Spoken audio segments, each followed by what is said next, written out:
Hello and welcome back to your video coaching session. In this section, we're going to continue to focus on the secret calendaring strategies with an emphasis on strategies for collecting and managing data, as well as strategies for managing data, the vacation and holiday times throughout your project lifecycle. We're going to also look at how a project uses the non-working hours in the project schedule, and we'll take a closer look at the resource sheet view. Let's get started. Secret calendar strategies for managing holidays and vacations. Part 2. Okay, now this video, we're going to take a look at the strategies for collecting and managing data. Also, we're going to look at strategies for managing holidays and vacations through the project life cycle. And we'll take a look at how project uses the non-working dates as you build out your project schedule. And we'll also look at how you can select the proper calendar for the resources in your schedule by using the resource sheet view. So, strategies for collecting data. Once you decide that you're going to use Microsoft Projects calendars, then you need to basically have a process in place that you use for collecting the data. And to be honest with you, the easiest way that I have found to make this possible and fast and painless is when you create your communication plan, you basically include a process for collecting the holiday and vacation times from your resources. So typically on a project you have a communication plan and you share the communication plan with everyone. So for example, your communication plan might state that you have weekly status meetings or bi-weekly stakeholder meetings or monthly, whatever it is you're doing. It also includes how you manage changes, how you escalate items, etc. So tracking the holiday, vacation, or non-working time would be something that would be included in your communication plan so that all of your resources know how to share with you when they'll be off, not working, on holiday, or whatever the case may be. So as I just said, using your weekly or monthly status reports, you can actually, what I've done in the past is literally have a space on the status reports where when I'm collecting the status reports from my team, they can then update me on when they're planning to be out.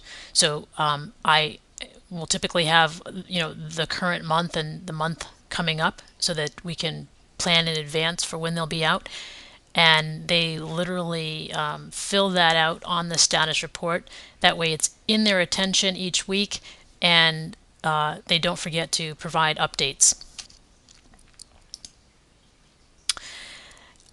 When you have your communication plan defined and you're collecting the non-working time, I would recommend also having an approval process. So for example, when someone says that they need to take certain time off, it doesn't mean that that automatically they would actually have those dates that they're requesting. And the approval process needs to be in place to make sure that you have backup, to make sure that there's no impact on their absence on the project, and make sure that the approval process is something that they're aware of and that they would receive a confirmation that they're taking time away would be acceptable. So when you go ahead and use the calendaring strategies that I'm walking you through, just keep in mind that there are ways to collect data and that part of that includes an approval process.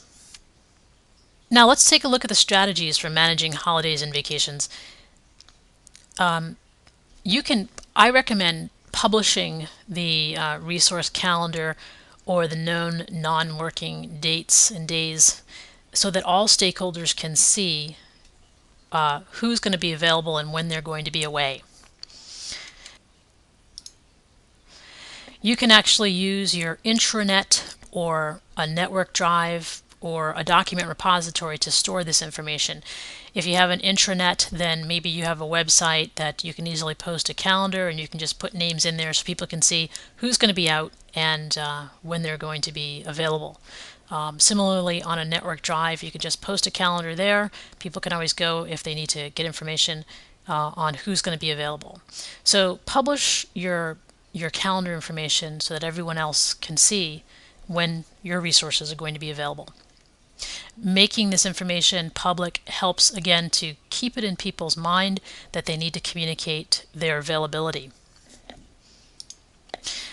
Next, I would recommend sending periodic reminders to provide resource updates, or, as I mentioned before, use your status meeting as a vehicle for collecting updates on personal non-working time.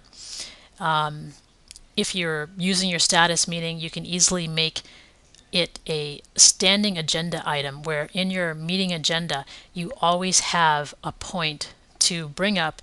If anyone has any planned vacation time, please let me know. And that way you'll be able to collect the information on a regular basis as it will change through your project lifecycle. Creating a group in your email messaging tool with your stakeholders and sending out a periodic email blast to your team to remind them is another way to help manage collecting that information.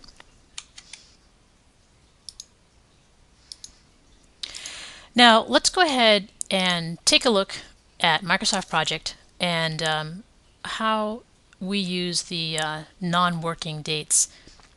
So let me tab into Microsoft Project.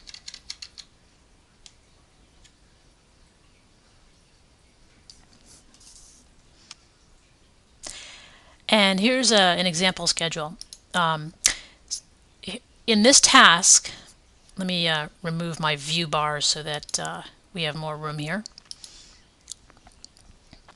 So let's take a look at how Project uses the non-working time. In this row, you can see I have a bunch of resources here, and the task is 7 days long. It's a pretty long task, taking 288 hours, and this is the date range, March 30th through April 14th. And if I scroll over a little bit, I have three resources currently assigned to this task, and Debbie is one of them. So let's just use her as an example. Let's go to her calendar and say that she actually will not be available to work during a period of time, sometime during this period of time.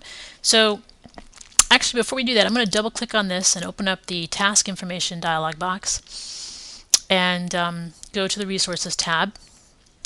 And I just want to double check, yes, they're all 100% allocated. So that means if I reduce any of their availability on this, that should impact the duration of the task. So let me just close this, and we're going to go to the resource calendar. So let's go to Tools, Change Working Time, and let me just see what date range we're looking at again. Okay, so March 30th through April 14th. So in the Change Working Time dialog box, we're going to look for Debbie. Here she is. This is her calendar. And again, we're looking at a date range between March 30th and April 14th. So if I scroll down here, this brings me to April. And let me just say that she'll be out of work. I'm going to click on the 5th, hold the Shift key down through the 7th. And we'll describe the exception as a personal vacation. So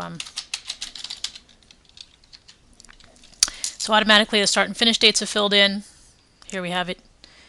If I click on another date, now you can see this is logged as an exception time, and she is not going to be available on those dates.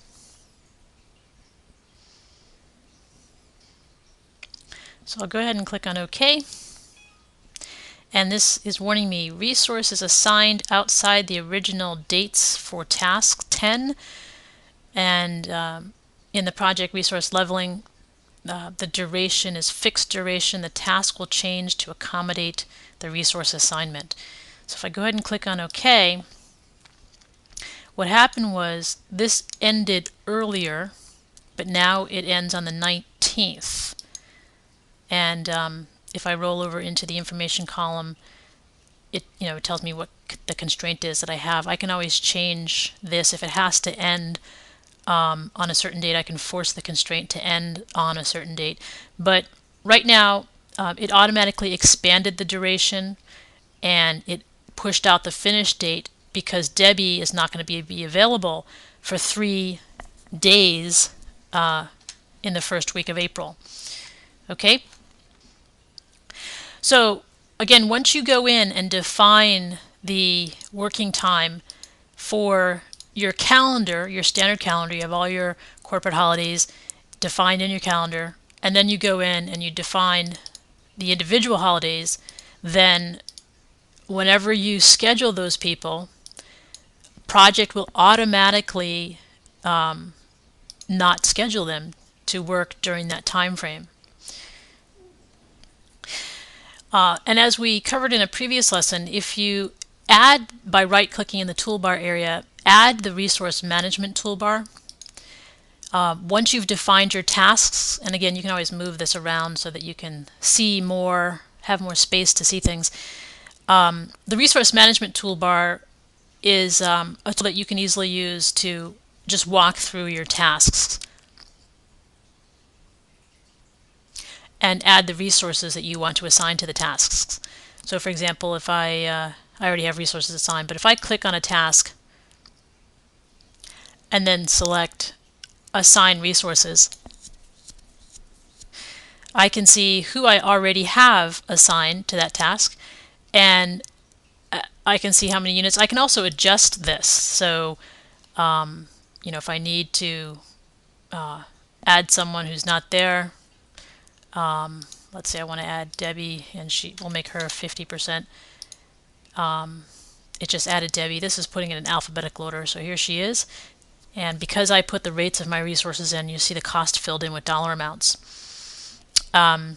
So you can always use the Assign Resource dialog box as a quick way to move through your resources and assign them. So when you're scheduling, if you have someone who needs to take time off and you need to maybe keep it on schedule, you'll want to add another person to pick up the time that you're losing by the other resource being away. Then you can easily close that gap. So again, this is the Assign Resource dialog box found in the Resource Management toolbar in this area right here. Now let's go ahead and take a look at the resource sheet view.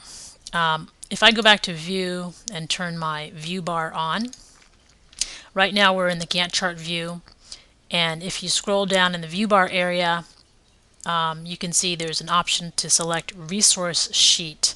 So if I click on that, it brings up the resources that I have currently in my project schedule. And this is a very handy sheet. By default, these are the columns that you'll see. You can always in project, if you right click on a column, you can insert or hide columns. The columns that you can insert will depend on which view you're in. But in the resource allocation view, in the resource sheet view, you can scroll through and see for yourself. These are the various types of columns that I can add in here. So right now, one of the primary columns that you'll be working with is the base calendar column.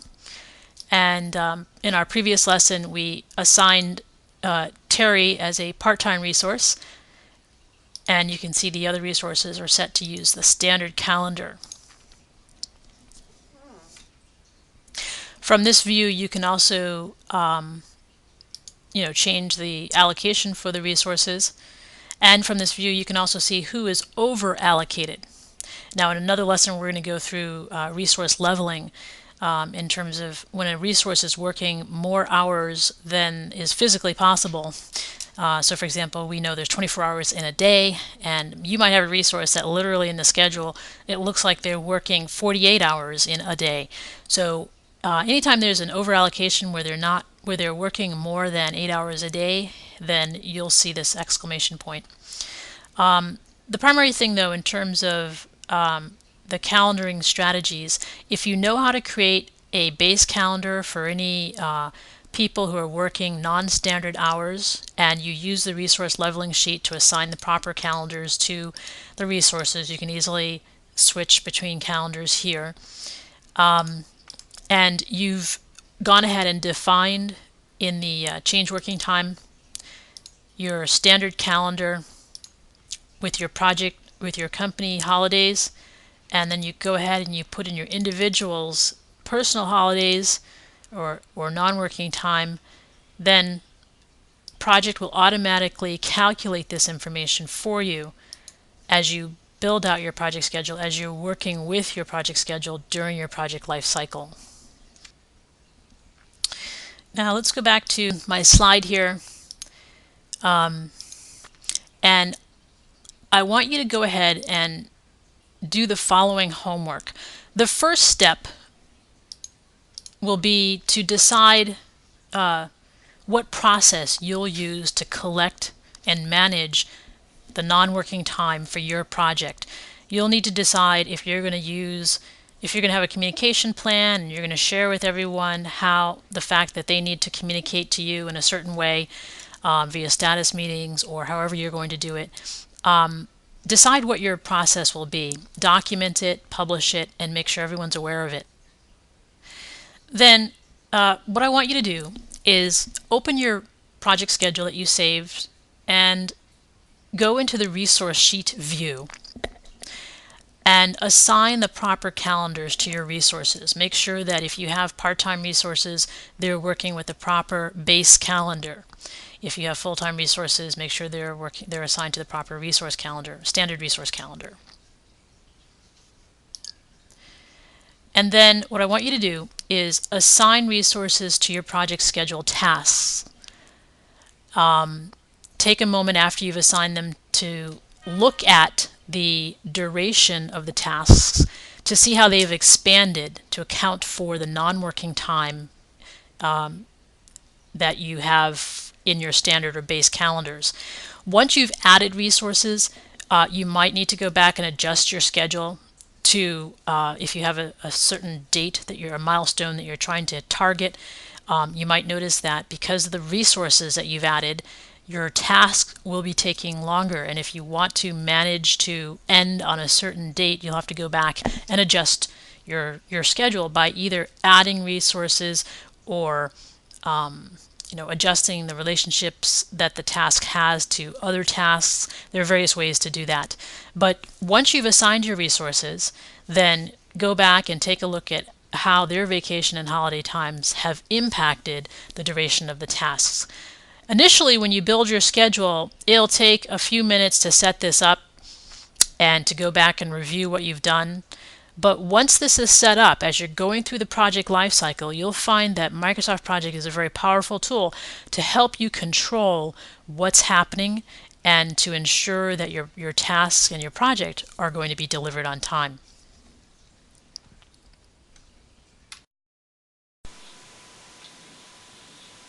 So there you have it.